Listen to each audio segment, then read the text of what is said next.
tracking so digital pickpocketers can't get into your stuff. It has the money clip on the outside. Comes in over 40 different designs and colors. It is, it's the only evolvement of the wallet I've ever seen, and it works. Like, the wallet's been the same for hundreds of years, and this is the first improvement on the design in forever. I'm impressed too. And you can be impressed too if you go to the link in the description and use discount code Wendigoon. That's right, all you have to do is go to the link in the description, use discount code Wendigoon for 10% off. What's the discount code? Wendigoon. And for how much? 10%. So go to the link in the description and you'll be able to get all that thanks to Ridge Wallet. Thank you all so much for watching the ad. Thank you so much to Ridge for sponsoring the video. It really does mean the most. I hope that you check it out. Any final words? It's a great wallet. You need to try it. You need to try it. Thank you all for watching. Thank you, Dad, for being part of the ad. I appreciate My pleasure, son. And we are, you want to say we're back to the video? Yes. We're back to the video. Yeah. So now we are going to go ahead and get into this. I'm excited, but as always, thank you for watching. So the Monument Mythos is currently midway through its second season, and while you may think that it would be smart of me to wait till the season's over to talk about it, you're probably right, but I'm too excited, so we're doing it now. The seasons themselves are ordered in a different way than the original uploads, and I'm sure Alex has a reason for that. So what we're going to do is whenever I do this first explanation with you, we're going to go in order of the playlist within the channel itself. Which means we begin with the first episode of Season 1, Liberty Lurker. Liberty Lurker begins with an excerpt from an interview in 1889 in which the designer of the Statue of Liberty explains that the pedestal was constantly being changed by the American designers. Specifically, President Grant himself continued to ask the sculptor to keep making the pedestal bigger. After this, we see that in 1949, renovations were performed to the Statue of Liberty, and that the blueprints of which were classified for 36 years. After looking at those blueprints, we can see that part of the renovations was to provide entrance for sustenance and install engines to assist with eventual departure. And then on the diagram itself, we can see that there is an engine which is used to turn an axle and wheels, and a waste storage area that is located next to a drain. In another interview from 1954, we can see that several of the immigrants who arrived on Ellis Island says that there was a very foul odor, as well as things like the smell of flesh and dead birds everywhere. Not only that, but the person being interviewed states that at night she could see people being ushered into the pedestal. And then in August of 1984, the Liberty Lurker was first seen, to which we then see this video of something emerging from the pedestal underneath the Statue of Liberty itself. The final message says that when the waste storage site was inspected, it looked like a mass grave. And that is the end of the first episode. So if you're like me, this was enough to grab your attention and get you invested into the rest of the series.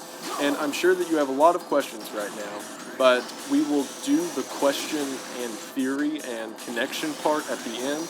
Right now, I'm just explaining the main plots of episodes. However, what we can put together from just that is that the United States government knew that there was something within the Statue of Liberty, hence their ideas to keep resizing the pedestal as well as ushering people into it at night. By whatever means, it seems that the government is feeding this thing. In our next episode, Rushmore Revenge, we see that on August 7th of 2003, Mount Rushmore was vandalized. The graffiti said that there were mass murders taking place across American landmarks, and that executions were being held at 2,600 of these landmarks, as well as graffiti that says the blood of liberty will be avenged and the souls of Lincoln will be freed. Now, the blood of liberty makes sense to us at this point because we saw that there was obviously blood happening in some regard at the Statue of Liberty. However, at this point, we're not sure what the Lincoln one means. But whoever's making this graffiti is obviously privy to the fact that landmarks are being used for nefarious purposes. Again, on August 14th of 2003, there is another graffiti attack at Mount Rushmore. However, this one says, "I will introduce infection next week, Monday to Sunday, 10:12 to 10:13 p.m.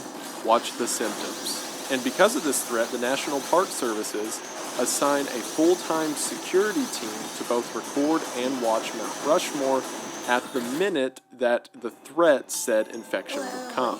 So we get the following logs of that coming week. On Monday and Tuesday, the only thing that we can see is what appears to be a flashing light at the top of Mount Rushmore, while on Wednesday through Friday there seems to be this sort of figure on top of the monument that we can't entirely make out. On Saturday, the lens cap was not taken off the camera, but there's this loud siren noise. And then finally, on Sunday, this happens, which is probably not good. The episode ends with the message that every night, workers powder the heads of the Mount Rushmore monument. Specifically, the powder smells of baby powder. So whatever infection was being spread at Mount Rushmore as a seeming rebellion against what the government was doing, it wasn't just a standard chemical attack, it's whatever those spike things coming out of the faces were. And to counter that, the National Park Service puts baby powder, or something that smells of baby powder, on top of the monument's heads. In the next episode, Alcatraz Attack, we see a video of Alcatraz that says Alcatraz Island 2 days before therapy. After which we're taken to an overhead view of Alcatraz, and while initially the diagram of the map seems fine, pointing out things like guard towers and the general prison areas, we then see something that is titled Ruins ? Before the camera pans over to this thing and the feed cuts out. We then see another day counted down to therapy. And then on our next diagram of the map, we see something called Alcatrazosis, which shows what appears to be a sort of genetic replication within the prison itself, with what appears to be chromosomes going through the stages of prophase, metaphase, anaphase, and telophase. And that is the most my biology major will ever help on this channel. With this Alcatrazosis in mind, if we look at the overhead view of what the prison itself looks like, it appears to be a giant animal cell. The bound chromosomes being that of the nucleus, the various other structures can be organelles, and it seems that the sort of redacted thing that the camera panned to earlier can be identified as the Golgi apparatus. Essentially, it's saying that the entirety of the island is a living organism. So the next day, we see this radiation therapy in its first session. We then see a diagram of how Alcatraz is predicted to move from 1950 to the present day and beyond. However, whenever we go back to our standard camera view, we see that there is a lot of Alcatraz, and it's everywhere, and it's getting really close, and this is happening a lot faster than the timeline said it would. The final message of the video says, as of 2020, the Alcatraz zone extends to West Texas, which is alarming, again, to say the least. So right now, after 3 episodes, you probably have a lot of questions and everything's confusing and it's a lot of really weird concepts. I promise it's going to get worse. But at the moment, we saw that the entire structure of Alcatraz itself was a living creature. And as we saw in that Alcatrazosis part, which is a play on words of mitosis or meiosis, again, thank you, major, that never helped besides that, but anyway. We see that this Alcatraz island was beginning to replicate itself and make its movement towards the mainland. Also, remember that mention of radiation therapy in the episode, and it may seem weird for that to be your takeaway considering all the other weird stuff that happened, but for now, remember that radiation got the island moving. And remember how I said it's going to get worse? Well, here we go. In the next episode, deemed Democracy, we are shown a documentary of America's 37th president. In the documentary, we see that the news anchor for ABC began hyping up the audience, saying that in 1 week, they were going to see the greatest gift to the American people. Everyone was so excited to see what this announcement was that 60 million people were watching at the time that the anchor said the announcement would be given. It turns out that this gift was the famous actor James Dean's presidential announcement, which for the entirety of the announcement, he just said he wants to end the Vietnam War, and that's all it took, and people loved it and had parties and were obsessed with it. We see over the course for the rest of the documentary that Dean is like comedically popular, to the point that Nixon, the person who in the real world was the 37th president, tells James Dean that Dean is a far better president than Nixon himself could ever be. However, we see that people who do not like James Dean, and in particular do not like modern Americans' reliance on pop culture and technology, form a group known as the Anti-Dean Association, or the ADA. So much so that they cut down power lines in the South so that Dean's television campaign cannot be aired. To which Dean himself, being the super suave guy, goes down to the South and begins repairing power lines himself. However, a small subset of people dislike Dean so much that they begin a campaign in which they quite literally say that James Dean is the devil. And that's not a euphemism or like an analogy at all. Like, Lucifer came from hell and then put on a James Dean mask, and that's what James Dean is. Despite a small amount of very outspoken haters, James Dean won 75% of the popular vote, winning the election in a near landslide. And just to prove how suave and macho he is, the day he won, he just went and raced race cars with Richard Nixon, as well as giving his first presidential address at a raceway in which he only spoke for less than a minute, and then had people like Native Americans and Martin Luther King, who's still alive in this universe, speak in his stead. He also played bongos at the end of his address, which I felt was important to add. As a matter of fact, people loved him so much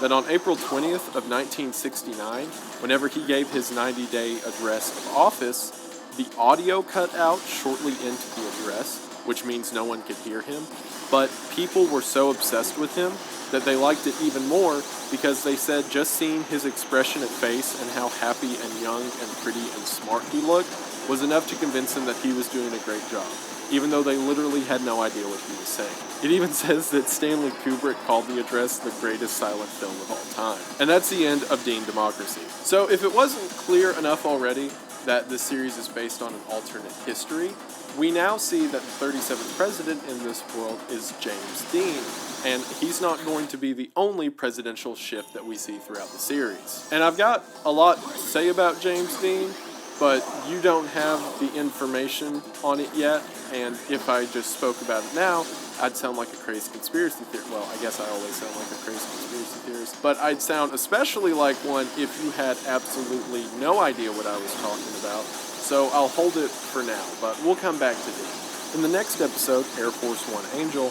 we see that on August the 17th of 2003, Air Force One took a random trip across the United States. If you've been paying attention, you may recognize that August the 17th of 2003 is the same day that the events at Mount Rushmore began to take place. So on that day, Air Force One went across the country and seemingly dropped packages at national monuments. As a matter of fact, the three that we see it dropping the packages at is that of Mount Rushmore, that of the Golden Gate Bridge, which can also be Alcatraz because the two are right next to each other, and the Statue of Liberty. All three places that we have seen these supernatural or cosmic events take place at. We then see from video footage that there was something inside of Air Force One after it landed.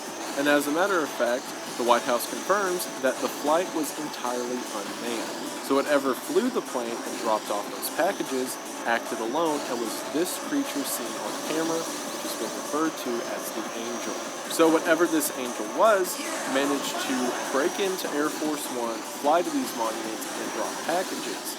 Seemingly, as we can see from Mount Rushmore, it led to whatever the big spiked face event was. And in the description for that video, it says that there was no break-in detected on Air Force One. However, there was odd warping to the plastic around the door of the plane. So there's a seemingly supernatural creature known as the Angel. We'll come back to him too. Our next episode, Lincoln Looker, opens with someone by the name of Maya Arnoldson describing what a Lincoln Looker is. She says that she was abducted from her house one night, and then for 2 weeks she was placed in a metal seat behind a sort of mask. She said that the smell was awful, and every few nights someone would place a straw through the eyelids, to which she drank this weird soup from.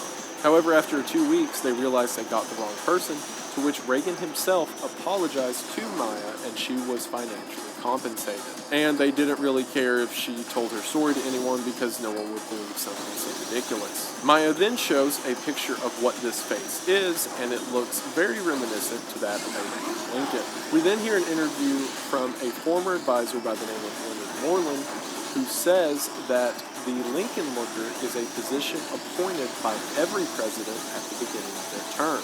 There's no trial, no court date, and whoever the president wants to be a Lincoln Looker is simply made one, and a false story of what happened to them is made up in their place. So it seems that whatever this Lincoln Looker is, the president themselves assigned someone to it, and it's not contested at all, and they are simply placed behind this mask that Maya separated. We then see in the next part that there are rumors that people are being imprisoned behind presidential portraits. However, whenever we see the paintings taken down, there is nothing behind there, and there's no way a Lincoln looker could be sitting behind it. However, in the next part of the video, we hear a phone call from Howard Melrose. Howard said that he was visiting the Lincoln Monument whenever he began hearing scratching coming from within the monument itself. Howard, as well as several other visitors, began attacking the monument, thinking someone or something to be trapped inside. And whenever the marble cracked, Howard began filming, to which we see Lincoln's head move and something begin to come out from within it. So the reason that there was nothing found behind the Lincoln portraits is because it's not the portraits, it's the Lincoln statue itself. And also, if you'll remember on Mount Rushmore, in addition to the Blood of Liberty, it says the souls of Lincoln will be avenged.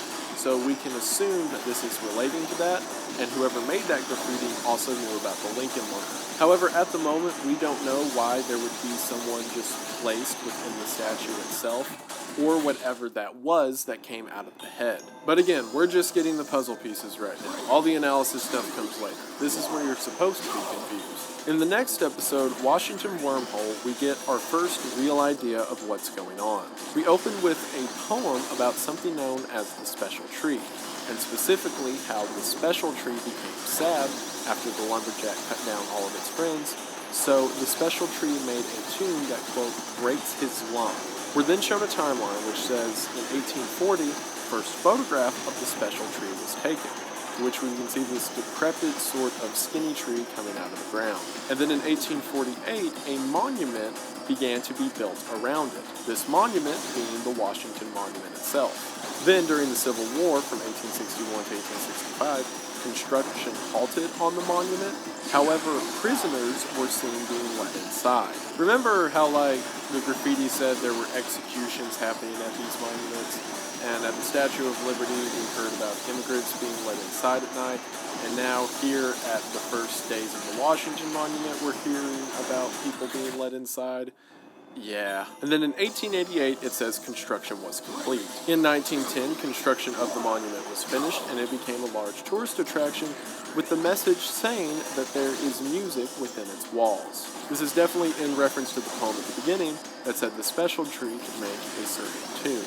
And then from 1910 to 1971, 20 individuals disappear at the monument, and these people are known as the Washington Absentees. Then in 1972, something known as the Washington Standard Operation comes to life. In it, we can see people being led inside of the monument itself, hoisted up into the air as sound waves seem to render them unconscious or kill them entirely before the floor drops out of the bucket they're in and they fall to the ground before someone else comes in to repeat the process. Then in 2000, the monument is vandalized, to which the graffiti says, "The infection is nigh, the music of Washington will end." Not only is this written the same way as the graffiti on Mount Rushmore, but there it is again, a mention of infection. And then in 2003, we see a video clip in which the monument has a gash in its side with something coming in and out of it, before the entire monument itself bends over and lightning strikes in the arc of it. The final message says that all 19 Washington absentees were found unconscious at the base of it. And you may be asking yourself, weren't there 20 of them? And there were, and then in the description it says the 20th Washington absentee has been identified. What's really cool about this one is the first time I listened to it, and if this is your first time listening to it, you probably have a lot of questions, but after watching the entire series and then going back on my second watch through, that line, the 20th Washington absentee has been identified, is absolutely like, oh my gosh. And it's an indication to me that Alex is not only doing a fantastic job at telling the story, but he's had all of this planned out from the beginning. But for now, big takeaways, the Washington Monument was also associated with the other monuments that had events take place at them be put on there. And it seems that people were being sort of sacrificed to this creature in the same way that they were at the Statue of Liberty. However, unlike the Statue of Liberty, we have a perfectly clear idea of what's in the monument. It seems that the creature within the Washington Monument is the Special Tree. As a matter of fact, this tree seems so important that the monument itself was built as a sort of cage or monument to the tree itself. itself. However, whenever this event went down in 2003, everyone was found at the base of it just unconscious. But before we try to unpack all of that, let's make it even more complicated and what's next. In the next episode, Delaware Double, we see a news report from the Delaware River Journal. In this video, we see that on Christmas Eve at 4 p.m., two men were walking down the Delaware River when they saw what appeared to be a bicorn, or one of those pointy revolutionary hats, frozen on top of the water. They go out to it and realize that that hat is belonging to a person. They dig the person out, take him home, to which the person briefly wakes up and says victory or death before falling asleep again. After taking him to the hospital, the men realized that the frozen guy that they had sitting in their bathtub was George Washington, like the George Washington, the one and only. To which the men theorized that perhaps George Washington fell into the Delaware River while crossing it, was frozen, to which his men assumed he was dead and replaced him with another. To which President James Dean, because again, that's the thing in this universe, replies to this news by simply saying, "I'm surprised." And that's it. That's the whole episode. It's just like George Washington's alive, and it just drops that in your lap. And I'll go ahead and tell you right now, that doesn't really go anywhere. Just George Washington is an active character in this story, and Don't you forget it. I've got theories later for why I think this happened and why I think George Washington was there. And also, I'll qualify this later, but this news report took place in 1976. And I'll explain all of that later, but I'm not kidding. Like, George Washington doesn't come back. But he's there, whatever that means. In the next video, Rockefeller Tree Tragedy, we see two different accounts of the same event. One by John D. Rockefeller, who we know as the famous oil tycoon, and the other by Virginia Arnoldson. Rockefeller's version is titled A Recollection of the Tragedy, and Virginia's is titled Virginia in Wonderland. Now, this video itself sets up a ton of the concepts and is the catalyst for pretty much everything else that happens throughout the series. So if I emphasize something out and it doesn't make a ton of sense, it'll probably matter later. Initially, Rockefeller tells us that as the Rockefeller Plaza was being built, the workers put together their own Christmas tree. Rockefeller was so impressed by this that he decided he was going to get the best tree he could from the forest, bring it into the plaza so that they could have a legitimate Christmas. This would also then be the beginning of the tradition of the giant Christmas tree in Rockefeller Plaza. In Virginia's account of the story, in Virginia in Wonderland, we have a young girl tell the story of how Rockefeller went looking for a tree in the woods one day before he heard a very pretty tune, to which we can then see he found the special tree, or more specifically, the special tree that the Washington Monument was built around. He tries to have this one cut down, and that doesn't work. He tries to blow it up to get it out of the ground, and that also doesn't work. So he pays a group of grave diggers to try to dig it out, to which it takes them 4 years. We then switch back over to Rockefeller's account of events, to which he says his tree caused a great loss at the plaza. Before he can really explain what that loss was, we cut back over to Virginia's story. In it, we can hear her tell of how the men put up the tree and then the mayor glued branches to it to make it look more attractive.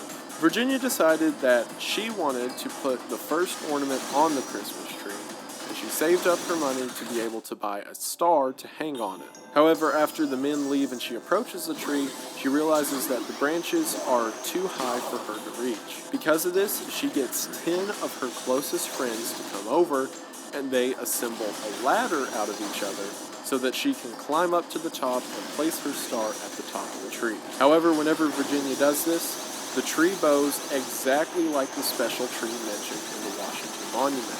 And just like that tree, lightning begins to shoot from within the bow, and Virginia says that as they tried to run away, the lightning got to each of them. She says that her and all of her friends were then teleported to a field of special trees. And the audio cuts off before she reads it, but if you pause the video, you can see that the text says, "A man came to her and said, 'The trees are not trees.'" Suddenly it cuts and she's back on the street with her friends as if nothing happened. However, the tree was gone, and after further examining the plaza and the street around it, the entire city looked just a little bit different. We then cut back to Rockefeller's telling of events, in which he says that yes, no life was lost at the plaza that day. However, he would almost rather a life have to be lost instead of the unfathomable event that occurred. We then cut back to Virginia's side of the story, in which she says she was pretty scraped up from the whole falling tree and teleporting incident. However, she says that her mom and dad looked just a little bit different. They were similar enough that she could tell they were her parents, but something was off. Not only that, her parents felt the same way about her, asking her why her clothes looked different, why she had freckles on her face, and other small notices like that. Another question they asked her is if she had hung her teddy bear on the tree. If you'll remember, it was not a teddy bear that Virginia bought to put on the tree, it was a star instead. Again, another discrepancy. It wasn't long before every parent came to the same conclusion that their children were just a little bit different. As a matter of fact, two of Virginia's friends, Orville and Philip, had different last names from their parents. All of the parents began to freak out and yell and scream before the nurses get everyone to leave. Virginia says that Rockefeller himself came to visit them in the hospital, and along with the nurses began to ask them questions about American history. However, whatever they were answering ended up scaring Rockefeller. Not only that, but after the nurses take x-rays of the children, Virginia overhears them saying, "Everything is backwards." We then cut back to Rockefeller's telling of events, who says that the parents are convinced that their children are doppelgangers, and that their real children have disappeared, and these kids only look similar to them, but are in fact not their children. To which Rockefeller then says the line, "All of the children told me that I was the richest man in America as a rich oil tycoon. That's not true. I am President of the United States, or at least I was for 2 terms. So again, we have another discrepancy in the presidency, because we have Rockefeller being the president, similar to how James Dean is the president within this world. But the kids remember the Rockefeller that we know, the rich oil tycoon. However, the Rockefeller they're talking to is not the same Rockefeller. In his closing thoughts, Rockefeller ponders on the tree and says maybe he's just a hopeless victim in this entire ride of life, and perhaps the tree chose him to be the one to carry out his fate. Then at the end, there's a quote from John Rockefeller Jr., who says that his father thinks the tree disappeared, and that's not true, because Rockefeller Jr. says that he's seen the tree walking in the plaza, and that it resembles a man far more than a tree. And then at the end, we see a video of something on top of a building in Rockefeller Plaza, and then a lightning flash before the camera cuts. Alright, I know that was a lot, but you're being very brave and I'm proud of you. But to make that a bit more digestible, Rockefeller goes and finds one of these special trees, places it in the middle of the plaza. Virginia and her friends come and touch it, to which it does the DC Monument thing, where it bends and lightning shoots out everywhere. The kids go to this sort of distant land full of trees that I'm going to refer to as Wonderland for now, because that's what Virginia referred to it as in her retelling of events. A man says that the trees are not trees before they're all teleported back to the plaza. Their understanding of world events and even their parents seems a little disjointed. And then finally the nurses say that inside of them everything's backwards. And then finally, whenever this tree is on the top of the building within the plaza, it has a lightning flash similar to both the one we saw at the DC Monument and what happened to the children in the story. I could start breaking that down, but I'm not going to do that. We're just going to keep going. The next video, Canyon Crown, opens with what appears to be a really goofy sort of movie maker home video of a trip to the Grand Canyon. It starts out relatively normal until the text says, "Then I saw something really weird," and then we quote to this floating thing that we haven't seen before, and there's a very weird noise mentioned. As well as the quote, "It's made the whole place smell like vinegar." This is before we see a cut of this massive thing emerging from behind a cliff, and we're then introduced to the most important character in the entire story, Mr. Squirrel. He's important and I love him. At the end of the slideshow, it says, "We did research and figured out that this creature is something known as a canine crown, and it uses vinegar to shrink its head back onto its body." It then says that we went on this trip to find Aunt Maya, and I think that was Maya. Before the video ends, showing us random images of headless men standing by the Grand Canyon and standing in front of a sign that says "Head Off Trail."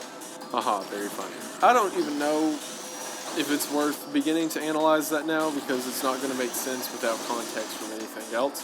The one thing I will say is, remember how she said, and at the end of the video we figure out that this person's name is Lauren. So remember how Lauren said we went to find Aunt Maya? I think that was Maya. If you'll remember, the other time that we heard Maya mentioned was Maya Arnoldson, who was falsely put as a Lincoln Looker for 2 weeks. This girl's name at the end is mentioned to be Lauren Arnoldson, so it's reasonable to assume that Aunt Maya Arnoldson is the Maya Arnoldson mentioned in Lincoln Looker. But that may seem confusing, like why was she a Lincoln Looker and made to sit in the statue? Why did they even put people in the statues? And now why is she the giant floating meatball thing? These are all questions that will be kind of answered near the end. Next up on the docket is Freedom Fowler. I'm sorry, I'm just now kind of realizing, without context going into this has to be a lot of just like the weirdest stuff you've ever heard at once. And in the beginning I said try not to sound like a crazy conspiracy theorist. I am definitely doing that right now. And I apologize, but this one's going to make it way worse. I will try to help at the end, but I'm so sorry. Freedom Fowler opens with excerpts from a series of exchanges that took place in 1858. What they're discussing is the contracting and construction for the Statue of Freedom. We see in this telegram conversation that an architect says to an engineer, "Freedom must stand on Capitol Dome." The engineer then tells a sculptor that they would like a design for a lady to stand at the top of the Capitol building. After several weeks, the engineer asks the sculptor again if the statue is ready, to which a detective tells that engineer that the sculptor has died and they're sending Freedom on a ship known as the Monarca. Freedom is the name for the real-world statue that sits on top of the Capitol building in Washington, D.C. This is describing the construction of that statue itself. In Part 2, Daughter, we see a story from someone known as Nina Crawford. Nina Crawford is the daughter of the aforementioned sculptor who built the Freedom statue itself. We see that Nina asked her father to make a statue that looks like herself. However, on April 10th, her dad left for the studio and never came home.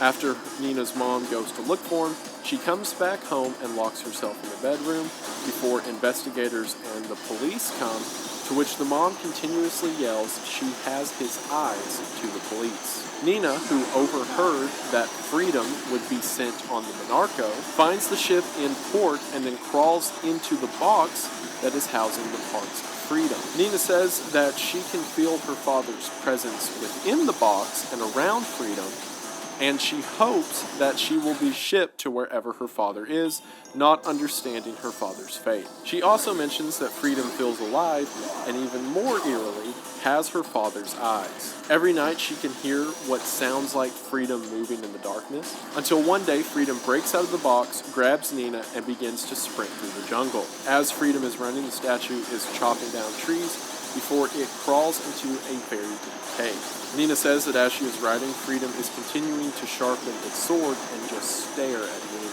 We then move on to Part 3, Captain, which is a transcript from the captain of the Monarco. He describes that every day there would be loud noises and boxes being moved, as well as damage to the ship. This continued over the course of several days until they get to the port in Gibraltar. Whenever they get there, they open up Freedom's crate to show to custom agents.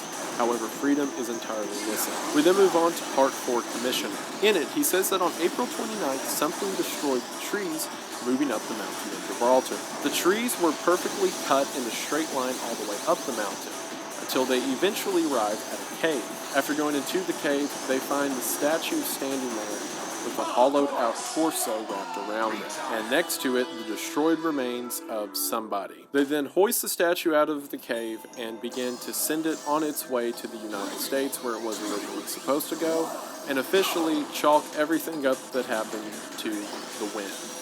No, I'm not kidding. We then move on to part 5, The Craftsman, which is by someone named Philip Reed, who describes that whenever he came to the port in the United States, he did not see a statue laying in a boat, instead a large woman holding a sword and shield.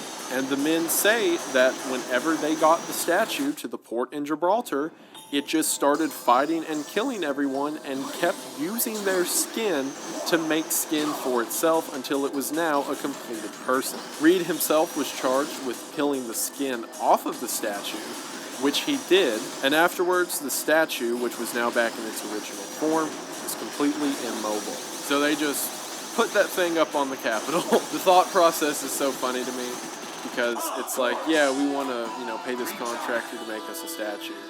And then whenever it shows up, it's just a woman. And they're like, oh, well, it was a statue, but it killed like hundreds of sailors in Europe and put their skin on, and that's why it's a woman now. And the government's like, oh, but we can still get the statue out of there, right? We then cut more to modern day with part 6, Sculpture, in which it says that during the January 6th protest, insert joke about modern politics, tied to media, we're moving on, that on January 6 of 1977, the aforementioned anti-Dean administration had an attack on the Capitol. During the attack, several of the protesters shot down the Statue of Freedom, to which we then get what is, in my opinion, the most horrifying video in the entire series, in which it's really hard to make out if you don't know what you're looking for. But that big thing leaning over the doorway is the Statue of Freedom that has now gone ballistic and is slaughtering people. We later find out that the statue killed 150 people that day. However, it was officially chalked up to it just falling off and somehow crushing 150 people in the fall. And that is the end of the Freedom Fowler. This series isn't exactly horror, in my opinion. Like, yeah, there's some creepy elements and supernatural. I would much more consider it like conspiracy thriller to anything like, scary or horror or whatever. However, the idea of a, 30, 40-foot giant iron lady with a sword and shield running you down so she can skin you to make a human out of herself is like top 10 worst things ever. Also, I tried to look up pictures of the real Freedom Fowler to make myself feel better about it, and I didn't. Oh my gosh. However, what we can put together from that story, for the story, is that Thomas Crawford, who originally built the statue, succumbed to it in some way, and that's what Nina's mother meant by it has his eyes. In a later episode, it's confirmed the thing you're probably already thinking, but the body that was found in the cave with the statue was the body of Nina. So it already killed her to try to make a human out of itself. Hence the hollowed out torso being placed on the statue within the cave.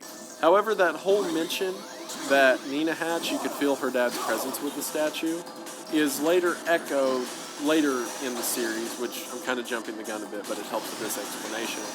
It says that they're still alive within the statue, at least Nina and Thomas are. So potentially, whatever's happening with this statue is supernatural enough that if it takes on someone's body, a part of them is still connected to it. We'll explain why later, but it's not just a physical, like the statue wants skin, it in some way is taking people's souls or essence. We also there at the end got another mention of the anti-Dean administration, as they were the ones who shot down Freedom, and they're going to come back later. But for now, the statue on the top of the Capitol is one of the most terrifying creatures ever, so that's the end of Season 1. So Season 1 is primarily giving you pieces of the puzzle that are completely separate from each other. All of those, in my opinion, are cool stories in their own right and can serve as these sort of creepy, Lovecraftian ideas of horror, but they don't really go further than that. And Season 2 is still that, but there's a lot more connecting stuff, not only between its own episodes, but things that make Season 1 make a whole lot more sense. So without further ado, let's go ahead and get into Season 2. The first episode of Season 2 is titled Maze Movie Maker. I didn't mention it at the time because it wouldn't have made a lot of sense, but in the description of the Canyon Crown video, it says that the video was made on Maze Movie Maker. At the beginning, it says that a new computer system known as Popcorn is coming out, made by Maze. We then get a further description of this company known as Maze, when it shows manufacturing plants for the company popped up across the United States from 1960 to 1971. We're then shown another message that says there was a recall of all personal computers and that outbreaks had been reported. It even says at the bottom that Fourth Amendment rights do not apply. In other words, what's happening here is so urgent, the government is trying to get a hold of all personal computers immediately. We then take it down a notch and get a timeline of the company itself. It says that in 1960, Maze Mechanics was founded by Rob Carreras and Rob Watroba. Then in 1969, President Dean established something known as the Department of Technology, which united computer corporations together. Furthermore, in 1970, it says that Maze invented the first at-home computer and video camera system. This is all well and good until in 1972, it says that Maze and the Department of Defense partnered to control something known as the True Forces of Mass Destruction, also known as TFMDs. This is the first time in the series we've got a name or real acknowledgement of these giant creatures that inhabit the Earth. We then see something known as Project Horned Serpent, which seems to be a protocol to defend people from these TFMDs. As a matter of fact, the design of the serpent itself seems to match the idea of maze plants making a wave across the country. We then see that in 1980 Maze is attacked, and for one image we see what looks like the special trees, or very large variations of them, everywhere with lightning shooting out from the trees themselves. It then says that in 1990, the last at-home computer was shut down. So Maze goes from, in 1970, being the people who invent the first at-home computer, to 20 years later, they seem to be leading the front of trying to reclaim all of them. Most likely because of the attack that occurred in 1980. So what it looks like happened is Maze was trying to develop computers to be the forefront of technology, and then they got attacked in 1980 by whatever the special trees are, and then they immediately backtracked and wanted to shut them all down. We then see that in 2000, Maze developed the Maze Movie Maker, or a means of at-home editing. So it seems like Maze went from being pro-computer to anti-computer, and now back to pro-computer. However, I've got a theory that it's technically not a computer, and Maze is kind of like making subversive technology, but we'll talk more on that later. However, we then see a video that was made by Maze Movie Maker that says it's under Maze's factory. Whoever's making the video says that they have to spread the word first, and then leave graffiti on this Maze factory that says, "Beware the monuments, they are all connected, and the military-industrial complex grows." So whoever's making this video and is leaving this graffiti knows about the monuments, but the graffiti is also drawn in the exact same manner that it was on all of the monuments we saw in Season 1. So we can kind of assume that whoever's making this video is either the same person or at least connected to whoever was leaving that graffiti. We then see a diagram of the cave itself that the person who's recording is walking through. They say that the cave is wet and humid and the air feels charged. They then reach out their hand and touch a wall, to which lightning hits their hand. There is a large explosion, and we get the message, "Do not visit these sites, they have not been fed in years." We then get the message at the very end of the video that this was filmed by Maya and Nathaniel Arnoldson. So now we finally have some stuff beginning to piece together. For one, this company Maze seems to be part of whatever monstrous secret is taking over the country. For one, in the locations that we see the factories are made in the diagram, several of them line up with monuments that we know to have a secret or evil purpose behind them. But furthermore, beneath this factory, as well as probably several other factories, are these cave systems. And whenever they touch the walls and lightning jumps out, which then leads to this cataclysmic lightning explosion, it says not to come to these places because they haven't been fed in years. So, if we can apply that logic to the rest of the series too, it seems that whoever, the government, Maze, or whatever body is doing it, is feeding people to these, for now, we'll consider them special trees or things similar to them. Like, for example, the DC Monument. We know a special tree to be inside of there, and that prisoners of war, as well as 20 Washington absentees, were sent into there. The same case with the Statue of Liberty. So if whatever these creatures aren't fed, they become very reactive and can cause things like we saw at the end of this video where the big electricity explosion happened. Perhaps the 1980 attack on a base facility was from these creatures not being fed. We'll see more details about what that feeding may entail later, but another interesting thing is the two people that made the video at the end. So it was Maya and Nathaniel Arnoldson. There's that name, Maya again. If you'll remember, Lauren, who made the Canyon Crown video, said that her dad took them to the Grand Canyon to find his sister, Maya. This will get proven later, but for now I'll go ahead and tell you that father is Nathaniel. So Nathaniel and Maya are brother and sister who have been working for some time to take down whatever shady corporation this is who is hosting these creatures. Or at the very least, knows of them and is sacrificing members of the public to them. And considering the graffiti they put up that says beware the monuments, they're all connected, and the fact